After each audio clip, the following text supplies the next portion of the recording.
Okey, cara nak menulis persamaan kimia. So, persamaan kimia boleh ditulis dalam bentuk perkataan menggunakan formula kimia. So, sebab tu kita belajar macam mana nak tulis formula kimia. Sebab kita nak buat persamaan kimia. Kita boleh guna perkataan ataupun formula kimia. Biasanya kita nak tulis dalam bentuk formula kimia lah. Bahan permula atau kita panggil bahan tindak balas ditulis sebelah kiri persamaan. Manakala bahan baharu ataupun kita panggil hasil tindak balas, ditulis sebelah kanan persamaan. So, anak panah mewakili perkataan menghasilkan. Dan keadaan fizik bahan juga ditulis. Contohnya pepejal P, cecair Ce, gas G atau larutan aqueous AK. Larutan aqueous ni maksudnya larutan yang kita campur dengan air. Okey, so cecair tu lain cecair tu cecair. Tapi larutan aqueous ni suatu subatan yang bercampur dengan air. Okey, so kesimpulan dia macam ni. Contohlah ada dua bahan, A bertindak balas dengan B. Tambah ni maksudnya bertindak balas. Lepas tu anak panah ni maksudnya menghasilkan C dan juga D. Okey, hasil ni mungkin 1, mungkin 2, mungkin 3. Ni saya contoh bagi 2 lah. So, ini kita panggil sebagai bahan tindak balas. Bahan tindak balas, manakala C dan D ni adalah hasil tindak balas. Okey, hasil tindak balas sebelah kanan, bahan tindak balas sebelah kiri. Okey, so dia kata keadaan fizikal bahan juga boleh ditulis. Okey, contoh A ni dalam bentuk pepejal. So, saya letak pepejal tu subscript nombor dia kecil je, huruf dia kecil. A, maksudnya A dalam bentuk pepejal bertindak balas dengan B. B ni contoh saya letak larutan aqueous AK. So, B dalam bentuk AK, dalam bentuk larutan aqueous, menghasilkan D, menghasilkan C, contohlah C ni pepejal dan juga D ni gas. Okey, so kita tahu A ni pepejal, B ni larutan aqueous, C pepejal, D gas. Okey, so pepejal dengan bertindak balas dalam larutan aqueous menghasilkan pepejal dan juga gas D lah. Okey, ini secara umum macam mana nak tulis persamaan kimia. Maksudnya awak tahu apa itu bahan tindak balas, apa itu hasil tindak balas, apa itu sifat keadaan fizikal dia pada keadaan bilik, dan juga anak panah tu mewakili menghasilkan.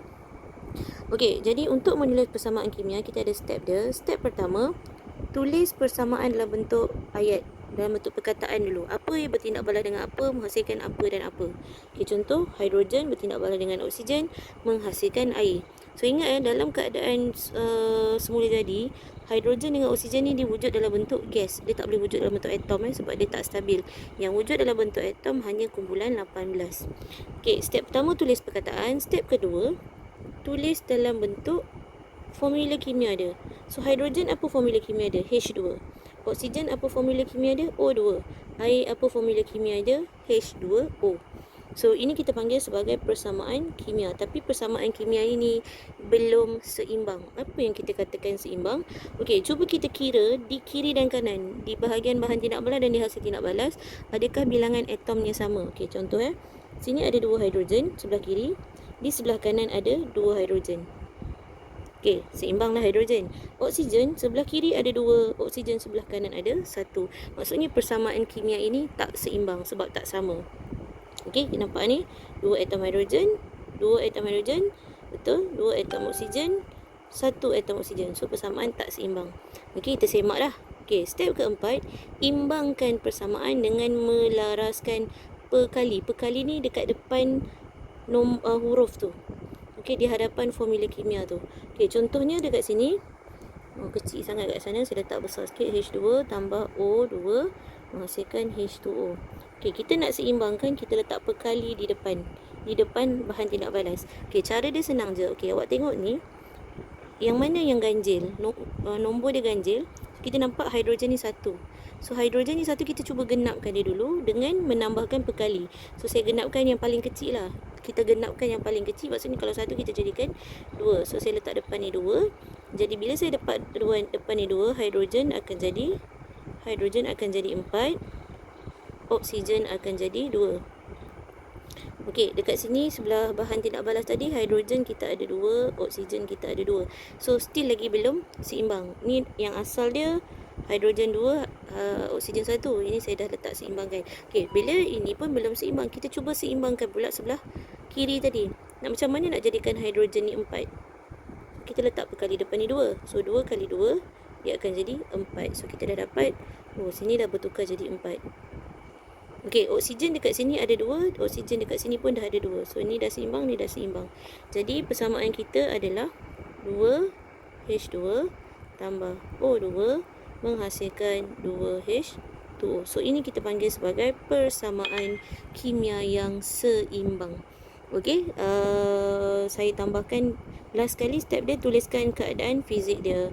So hidrogen ni adalah gas. So hidrogen gas bertindak balas dengan gas oksigen. Okey, gas ni kecil kat bawah ni. Oksigen gas juga menghasilkan air. Air ni adalah cecair. Okey, dalam exam sebenarnya keadaan fizikal tu tak perlu tulis pun tak apa.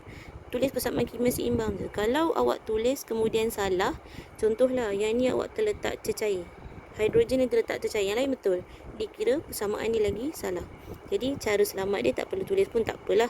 Tapi kalau ada, maksudnya awak tahu baca. Okey, so dia kata persamaan kimia mesti seimbang.